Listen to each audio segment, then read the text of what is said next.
Tell us your story. Well, I think the last time we spoke was maybe the day of the raid. Earlier that day, I don't know, whatever day it was, the day of the raid, they ended up handing out one last sort of set of flyers, the LAPD did. They said, this is, we're not going to send any more notices. And we were still sort of like, maybe they'll come tonight, maybe they won't. And we started hearing rumors around probably 7 or 8 that the police were organizing and that they had, buses and just, like hundreds and hundreds of cops getting ready at Dodger Stadium.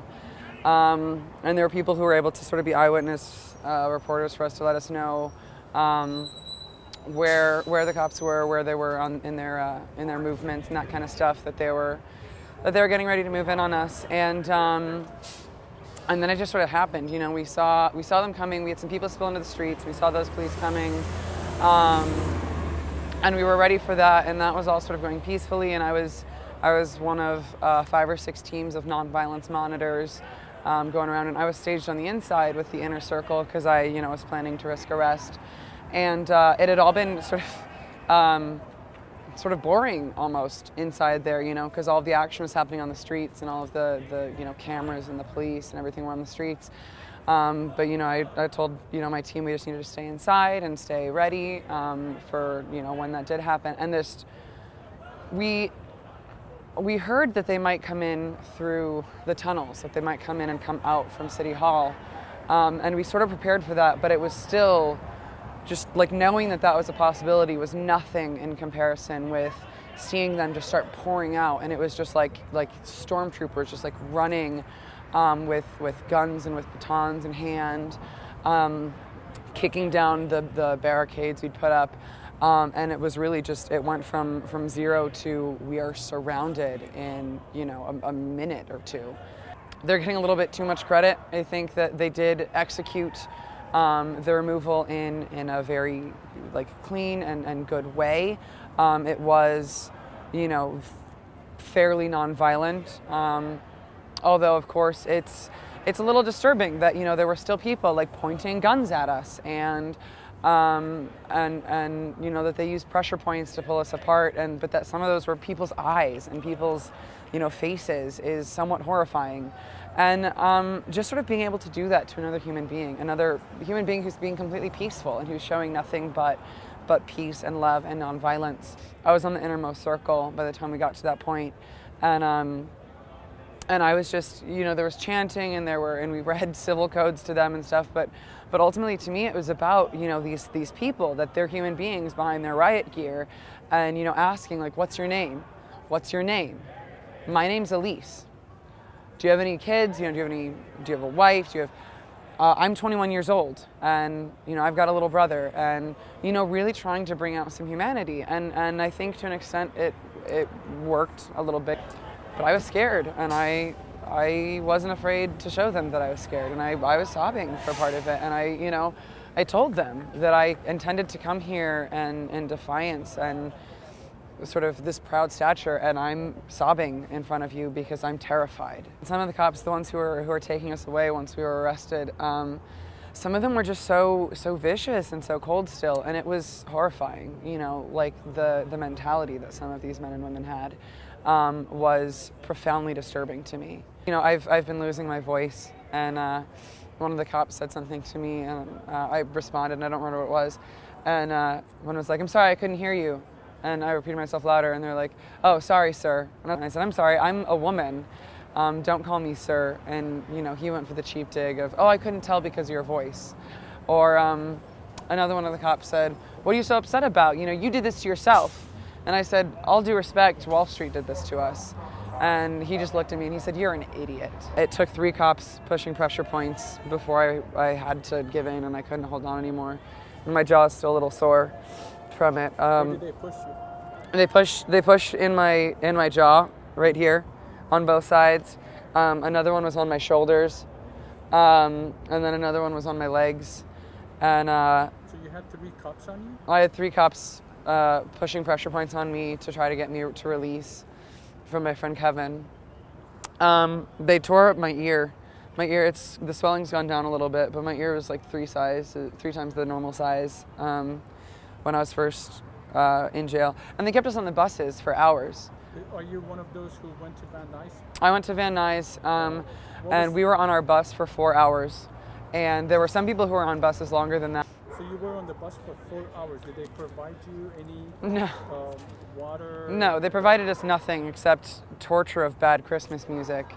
So like There was nowhere to go to the bathroom. We went to the bathroom on the bus. A woman fainted because her cuffs were too tight and she lost feeling in her hands and her arms, and she finally passed out. And it's lucky that myself and a couple of the other girls had managed to wriggle out of the cuffs on one of our arms, and we were there to catch her, because if we hadn't, that woman would have fallen and hit her head and, really probably injured herself. She's sort of a frail woman. And finally, that at the very least was enough to get them to pay attention and to move us forward. And even yet, when they pulled us up and there were medics ready to look at this woman, we had to carry her out. They required us to carry her off of the back of the bus. They didn't come in and do it themselves. And it was just horrifying to see how they treat people and how they're comfortable with treating people. Particularly, I mean, to treat anybody that way is criminal in my mind, but particularly non-violent protesters, peaceful protesters. Also, in another one of the buses, there was a woman who became very, very violently ill and soiled herself and vomited, and they were screaming for a medic, and she was locked up in a little 2x5 with one other girl, because how the buses are divided is there's I think it's 16 or so, and then there's a wall, and then there's another 16 or so seats, and then there's a wall, and then in front of that there are 3 or 4 2x5 cells that can hold 2 people, and then another one and then the other half of that one is big and open too. And my understanding is this woman was pinned in a 2x5 cell with another girl, and so the other girl is standing on the seat holding her stuff above her, while this other woman is becoming so sick after the arrest, and the cops the sheriff's department wouldn't do anything. They just turned the radio up louder.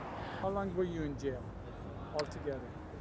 Well, I was arrested around 2:30, 2:45 in the morning. Put on the bus around 3. We got off the bus finally around 7, and that was Wednesday morning, 7 a.m. In jail actually until like 1:45, 1:50 last night / this morning, so Friday morning. And I spent probably all but 12 hours of that in solitary, or separated. Why? Because of my loud mouth. What did you say? Or We were mic checking. And from the moment we got on the bus till they took us to holding, till they booked us they took us to housing. We were mic checking because that's how we communicate. And how we were set up in Van Nuys is there are these cells of, I think 16 to 18 beds, which is where we ended up being housed. And there were 3 of them in a row. And we couldn't see each other, obviously the girls in your cell, but the cells couldn't see each other, but we could hear each other because we were right next door to one another. And so we'd mic check some messages back and forth, and we were planning on holding a GA. And then we ended up mic checking a girl in one of the other cells needed some supplies, needed some stuff taken care of, some feminine supplies. And, they hadn't provided the necessary things to this woman. And nobody was paying attention when, 1 or 2 people were calling politely for the officers. So we mic checked for them and we asked them to come.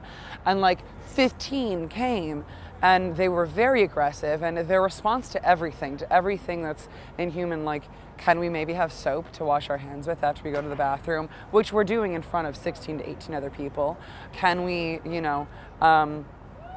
that there are many in our numbers who are vegetarians, and they ran out of vegetarian foods. And I was like, what are we supposed to do? What are they supposed to eat? And their response to everything, including to this girl who just needed some feminine supplies, were, this is jail. You're in jail. And it's we know we're in jail. Thanks. We understand that. We also just figured that you'd show us some basic human dignity. And they don't. And so I was saying that, I was mic checking about how absurd it was and how inappropriate it was that they weren't providing this young woman with the hygiene supplies that she needed, much less soap or anything else. Heaven forbid, we could do so much damage with soap, but with feminine hygiene supplies and a pair of clean underwear because hers had become soiled, and it was just so absurd, their aggressive response to that I was mic checking and I was telling them what I thought about it, and they pulled me out and they pulled me into solitary, and I stayed there until I was released. I was by myself for about 12 hours, and then they put another one of the girls, Julie, in with me. They pulled her out right when they pulled me out because she was in the second cell, and she started chanting my name as they pulled me out. And so they grabbed her too. We were in separate cells next to each other for about 12 hours. Then they got fuller and they moved her in with me, and so we were together after that. What are your charges now? Failure to disperse. And how much is your bail? My bail was originally $5,000. Bail review marked it down to $2,000. And one of my friends ended up bonding me out for, $200. Any word of advice? Anything you want to add? I intend to file complaints against the men who were walking away when I was arrested for their cruel words and for their unnecessary roughness, and especially against the members of the Sheriff's Department who spoke out in such a rude way against Ruth, the nearly 80-year-old woman. And so it's really important to me that we hold everybody accountable, including and not limited to the LAPD and the Sheriff's Department and everybody who does not respect deeply each and every individual's human rights. And that's really what it comes down to. There are things which we have argued as a society are torture that I saw exhibited there, but not to the extreme that to me suggests torture. I mean, and that's not to say I don't think it happens. That's sort of my next big battle for me personally. Once we are successful in this movement is to attack the prison system and the jail system.